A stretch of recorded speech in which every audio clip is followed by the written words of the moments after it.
Bonjour à tous et à toutes, bonjour les enfants, bienvenue à tout le monde. Merci de me suivre. Nous voici arrivés à la 5e semaine, premier jour. Écoutez, je vous mets tout de suite l'emploi du temps du jour. Voilà ce qu'on va faire aujourd'hui. En français, on va regarder l'histoire de Petit Ours et de sa maison. Alors aujourd'hui, on va juste regarder les images. On lira l'histoire demain. Ensuite, on fera de la lecture avec la lettre G et il y aura une petite dictée de lettres. Puis on passera aux maths où on verra la bande numérique. Ensuite, on fera un petit dessin pour compter et on passe ensuite à la science où l'on fabriquera un petit moulin, une éolienne comme vous voulez, qui tourne au vent. Et vous finirez par la découverte instruments du groupe 1 que j'ai déjà posté, les instruments à cordes. D'accord? Allez, on commence tout de suite avec la maison de Petit Ours. Je vous affiche les images, elles vont défiler. Je vais essayer de ne pas les mettre trop rapides pour que l'enfant puisse bien regarder et s'imprégner des images. Donc, les enfants, vous regardez les images et après vous racontez tout ce que vous avez vu à maman, papa ou celui ou celle qui est avec vous. En tout cas, l'histoire, la vraie, on la lira demain. Donc je vous donne rendez-vous demain pour connaître l'histoire de la maison de Petit Ours. D'accord? Allez-y, je vous mets les images et après vous racontez l'histoire que vous pensez imaginer. Regardez bien les images, regardez bien les détails. D'accord? On se retrouvera ensuite pour la lecture.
Voilà, je vous retrouve.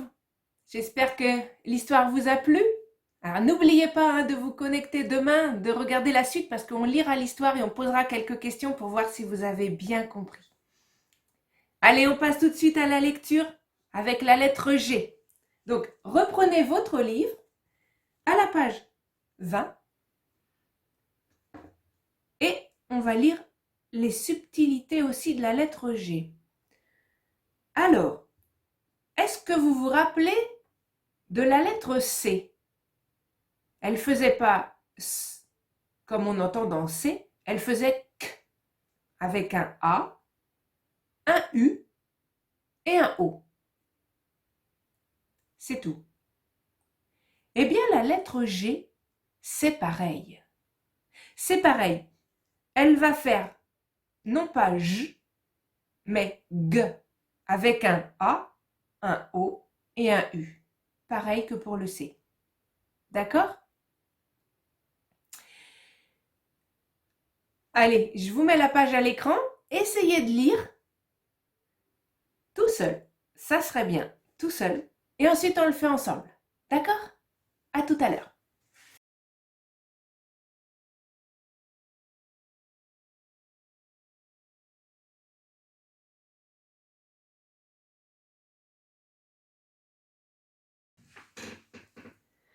Alors, est-ce que vous avez réussi tout seul? On va voir ça. Donc, on se rappelle le G avec un A, un O ou un U. Ça va pas faire ja, jo, ju. Non, non, non.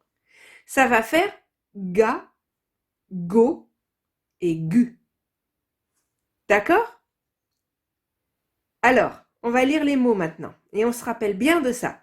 Attention, ça fait le son G seulement avec un A, un O et un U. On verra plus tard ce que ça fait avec un E et un I. Donc, on y va. Le, les, gu, me. Le légume. La gare. La gare. La rigole. La rigole. On retrouve notre L apostrophe. On se rappelle donc le L apostrophe, on a vu ça en jour 2 de la semaine 4. Donc si vous n'avez pas vu l'apprentissage du L apostrophe, regardez à nouveau, enfin si ce n'est pas déjà fait, la semaine 4, semaine 4, jour 2.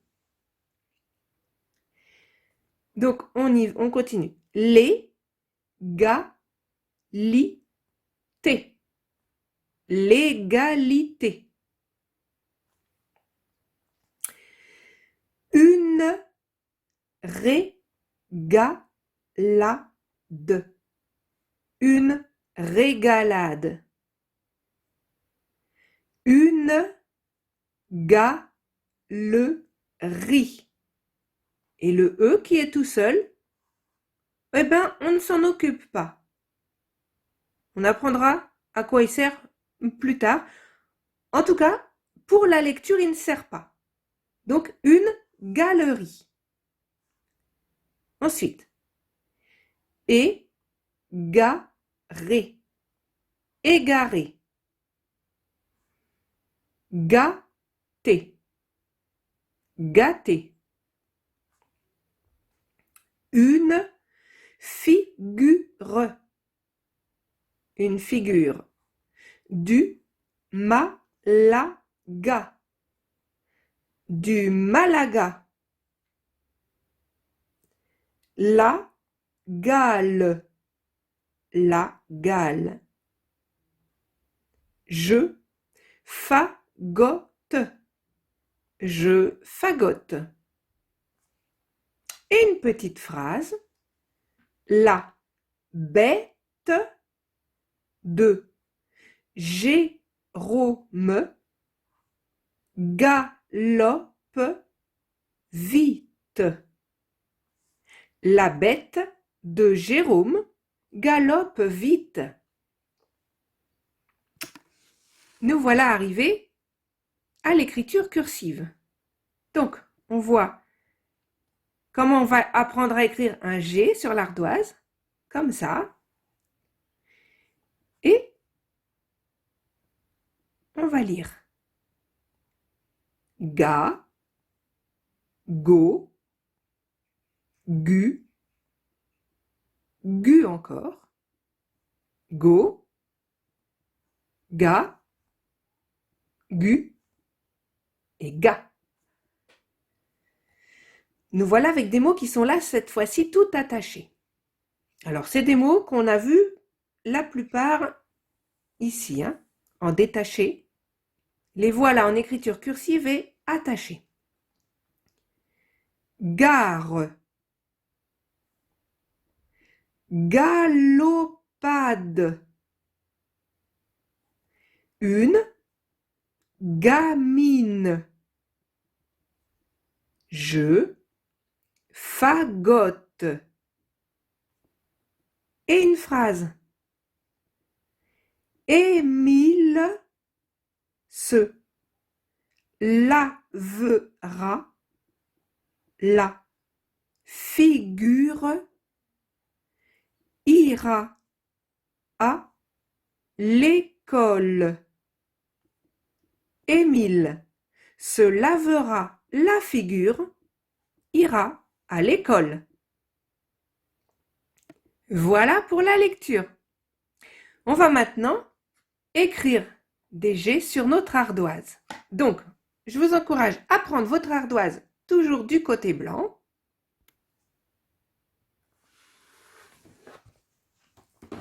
Hop, voilà.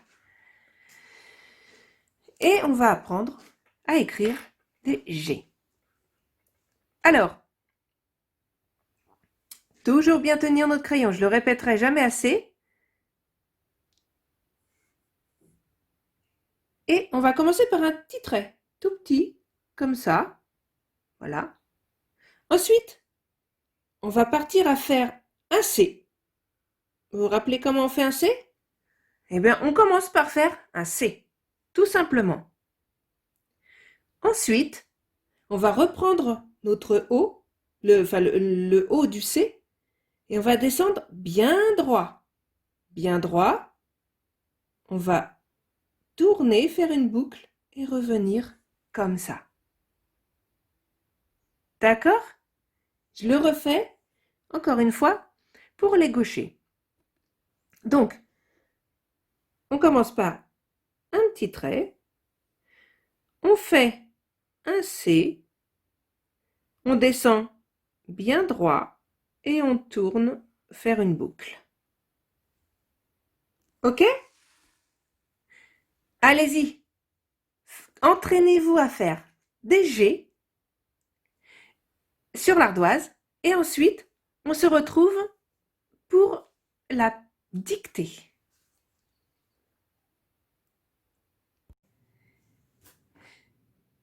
Voilà, on se retrouve pour la dictée. Alors les enfants, si vous savez écrire la date d'aujourd'hui, dans votre cahier, écrivez la date. Si vous ne savez pas l'écrire, c'est pas grave, demandez à papa, maman ou quelqu'un qui est avec vous de vous écrire la date dans le cahier. Et ensuite, en dessous, écrire dictée. D'accord? Allez, faites tout ça. Mettez en pause pour le temps d'écrire tout. Et ensuite, on fait la dictée. Allez, vous êtes prêts? On commence par le M. Donc, écrivez-moi bien comme il faut. Attention, on ne dépasse pas les lignes. On écrit bien entre les lignes un M. Ensuite, un C. Un V. Un D. Un B.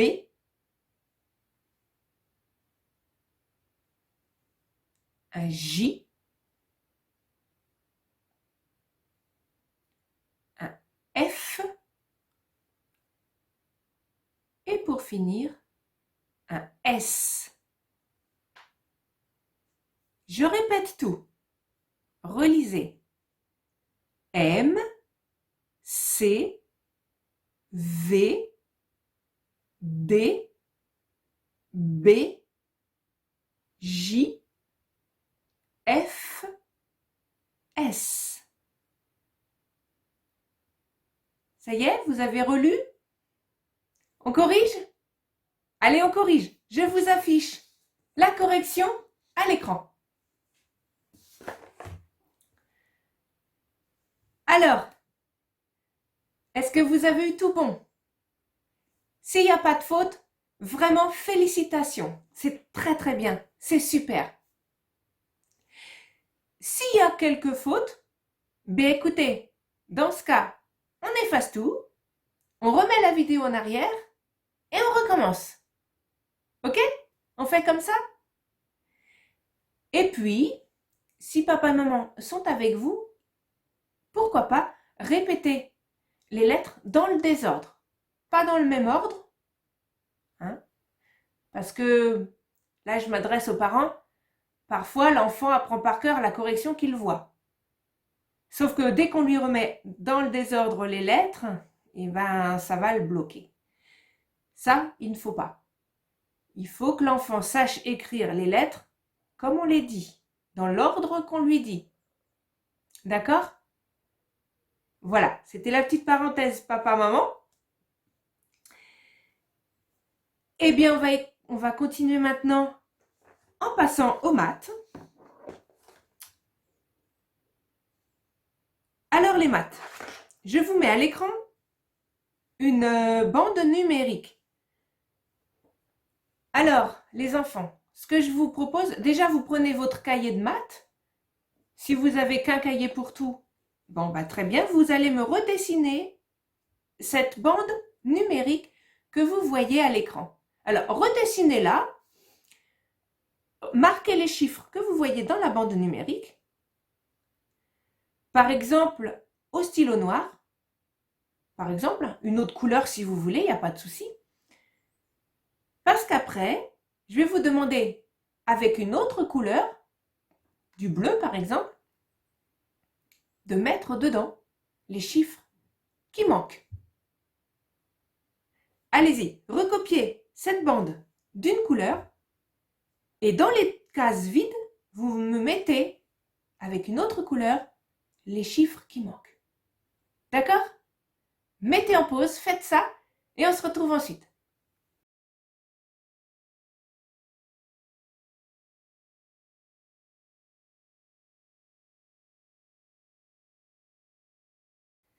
Aïe, c'est fait? Allez, je vous mets la correction. Voilà la bande complétée. Vérifiez que vous avez tout bon. Si c'est tout bon, encore une fois, félicitations. Un petit jeu pour finir les maths? Cette fois-ci, je mets à l'écran 2 bandes numériques, toutes complétées. Mais voilà, dans une, il y a une erreur. Il y a une bande qui est fausse. Alors, la question que je vais vous demander, c'est quelle est la bande numérique qui n'est pas bonne? Trouvez-moi celle où il y a une erreur et dites quelle est cette erreur. D'accord? Mettez en pause, réfléchissez et je vous donne la réponse ensuite.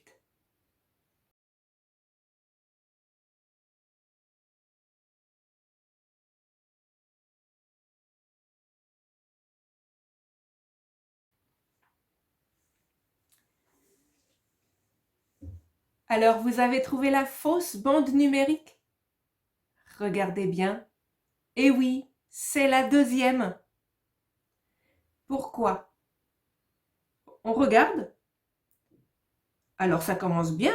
1, 2, 3, 4, 5. Qu'est-ce qu'on doit trouver après le 5? On doit bien trouver un 6, non? Or là, on voit quoi? Un 7. Eh oui, ils ont mis le 6 après le 7. Ben non, ça va pas. Donc, on va la remettre dans l'autre sens. Regardez la première bande, c'est celle-là la bonne. Eh oui, 6, 7, 8, 9 et 10. Bon, c'était facile ce jeu-là, hein? Là, c'était facile. Alors, avant de finir avec les maths, contrairement à ce que j'ai dit tout à l'heure, j'ai une petite activité dessin à vous faire en mathématiques, bien sûr. Sur ton cahier ou sur une feuille, comme tu veux, tu vas me dessiner 5 enfants. Mais attention, pas n'importe quoi. Je veux 5 enfants, mais je veux 3 filles et 2 garçons. D'accord? Vous me dessinez 3 filles et 2 garçons, pardon. Ça devra faire 5 enfants. Mettez en pause, dessinez ça, et il y en aura un autre après.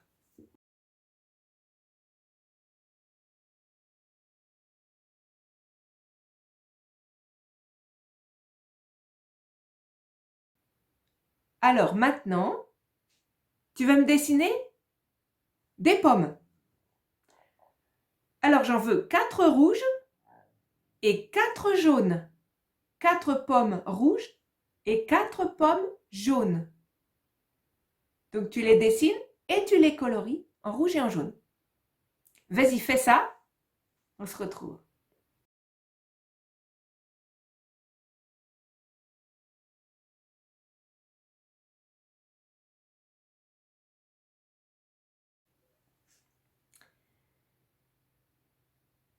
Alors, tu as dessiné tes 4 pommes rouges et tes 4 pommes jaunes? Très bien. Tu vas pouvoir me dire combien de pommes tu as dessiné? Eh oui, 8. Tu as dessiné 8 pommes. Très bien. Si tu as tout bon, c'est très bien.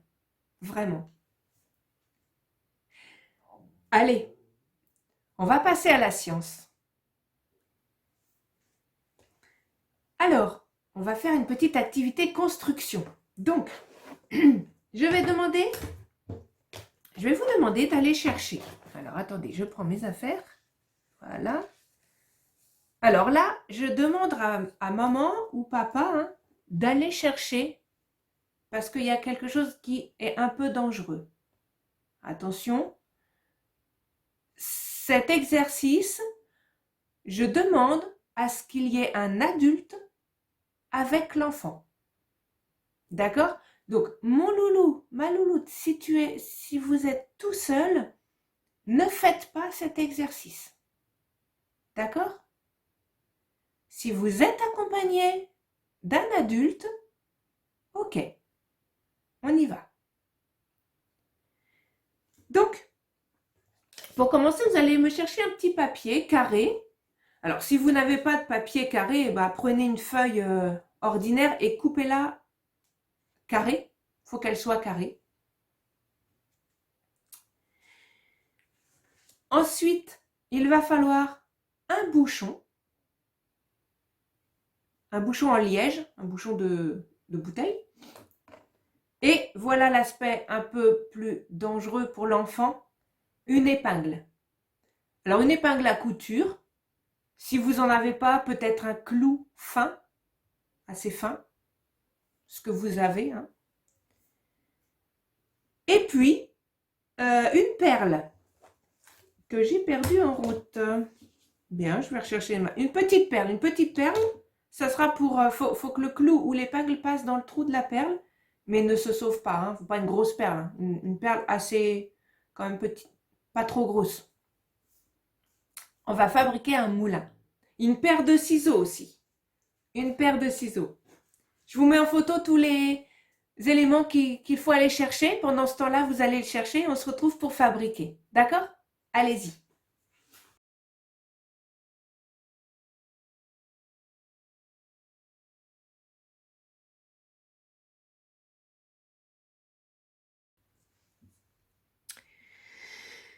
Alors, on prend notre petit papier carré. On va commencer par plier ce coin.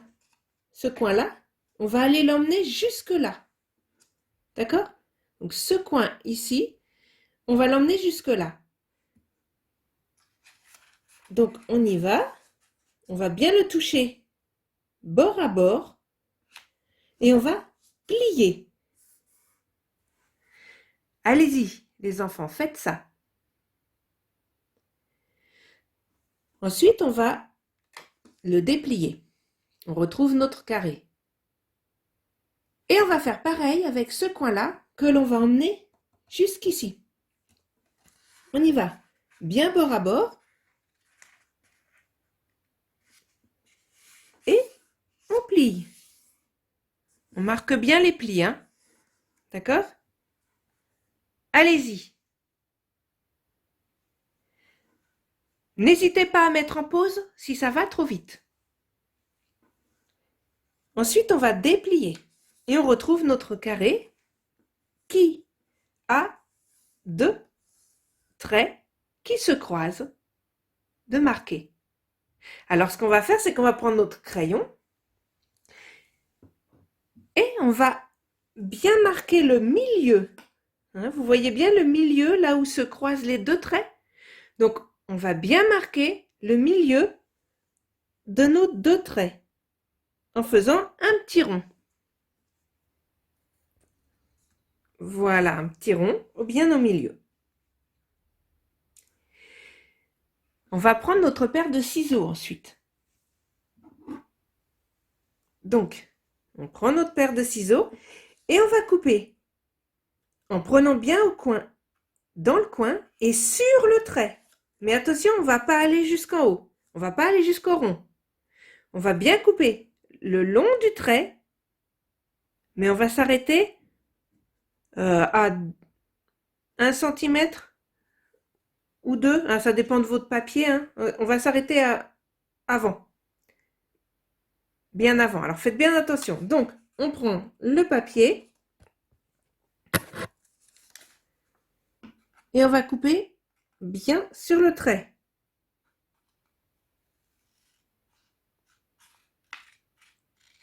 Mais on s'arrête avant. D'accord?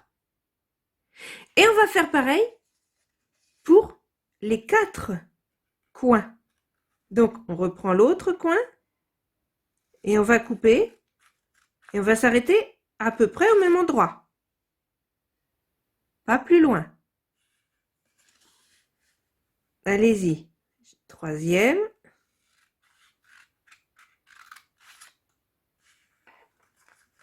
Et 4e.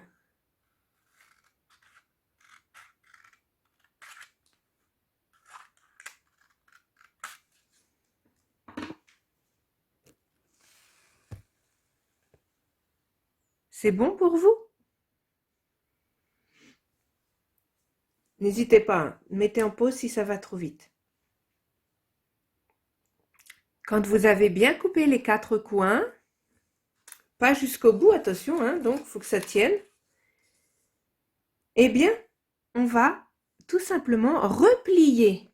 Alors, on va en prendre un. Voilà, on a un petit triangle là. On va prendre un coin et on va le plier, on va le poser sur le rond. Mais attention, il ne faut pas plier ici, il faut que ça reste bien rond, il faut que vous puissiez passer le doigt. D'accord? Et on va continuer à les faire tous, alors ne les lâchez pas. On va poser tous les coins sur les ronds. Alors, c'est pas facile parce que ça se défait. Essayez de faire ça, voilà. On tient bien avec le coin. L'autre coin. Alors, jamais les deux coins qui se touchent par contre. Hein. Voilà, il faut que ça fasse... Hop. Et maintenant, celui-là, le dernier. Ça doit faire ça. On a commencé à faire les pales de notre éolienne. Et ensuite, alors là, attention, je demande à maman, papa, enfin à l'adulte qui est avec vous de surveiller. On va prendre notre épingle, notre petite épingle que l'on va piquer au milieu de tous ces papiers qu'on a mis. Et on va traverser. D'accord? Oups. Et elle est partie, la chipie. Alors, je remets tout. On pique au milieu. Voilà, hein, ce que ça donne. On prend ensuite la petite perle que l'on passe dans notre aiguille. Voilà, ça donne ça, bien sûr. Comme je vous l'ai montré, elle est tombée. Alors, elle est où? Elle est là. Je remets. Voilà. Et on va reprendre notre bouchon dans lequel on va piquer l'aiguille. Bien comme il faut. Et on a notre moulin, notre moulinet. On va le faire tourner. Déjà, il doit, logiquement, avec le doigt, vous pouvez le faire tourner. Hein. Ça doit tourner. Mais après, on va essayer à souffler dessus. Allez, terminez votre construction. Je vous retrouve tout de suite. Voilà. Vous avez fini votre petite éolienne? Votre petit moulin? On va voir s'il fonctionne. Déjà, essayez de le faire tourner avec le doigt, comme ça. Si ça marche, c'est bon. Si ça marche pas, si ça force, c'est que vous avez trop serré l'épingle. Donc, retirez-la un petit peu du bouchon. D'accord? Ensuite, on va placer bien face à vous, à votre bouche. Et on va souffler.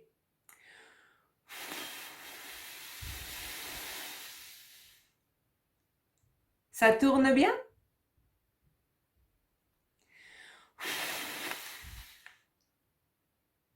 Si ça tourne bien, c'est que vous avez réussi à fabriquer un petit moulin ou une petite éolienne, comme vous voulez.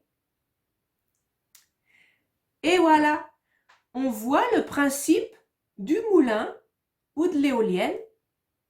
C'est comme ça que ça fonctionne. Lorsque le vent souffle sur les pales, parce que là, ce qu'on a fabriqué, ça s'appelle des pales. Pales de moulin, ailes de moulin ou pales d'éolienne.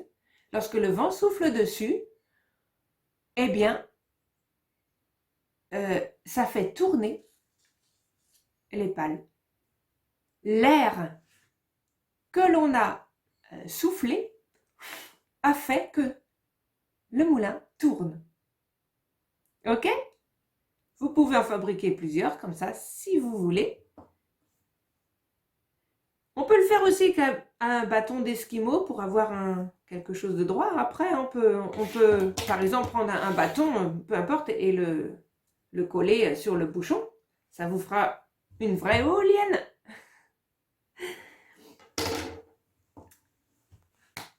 Voilà pour ce qui est de la science. On continuera évidemment avec l'air la prochaine fois. On fera autre chose. D'accord? Écoutez, pour finir, eh bien, je vais vous demander maintenant, je vous la mets à la fin de cette vidéo, vous allez pouvoir cliquer dessus, la vidéo découverte des instruments de musique. Et on va commencer par le groupe 1, qui sera les instruments à cordes. Vous allez découvrir qu'est-ce qu'un instrument à cordes, qu'est-ce que c'est que cette famille d'instruments à cordes. Vous allez découvrir plusieurs instruments et vous en entendrez un aussi parmi toute la liste. Vous allez en entendre un, quelqu'un qui va venir nous jouer un petit morceau. D'accord? Alors, je vous encourage donc à cliquer sur cette vidéo que je vous affiche dès la fin de cette vidéo-ci. Vous pourrez cliquer dessus pour regarder le groupe 1 des instruments de musique et ça finira votre journée. Vous pourrez en discuter ensuite avec votre enfant. Ça peut, pourquoi pas, lui donner envie de faire de la musique. Et ça serait vraiment sympa. C'est quelque chose de très, très joli. Alors là, c'est les instruments à cordes. Plus tard, on verra les instruments à vent et les instruments à percussion dans d'autres groupes. Mais aujourd'hui, je vous demande les instruments à cordes. D'accord? Allez, passez une bonne vidéo avec les instruments de musique. Et je vous dis maintenant au revoir. Bye. À demain.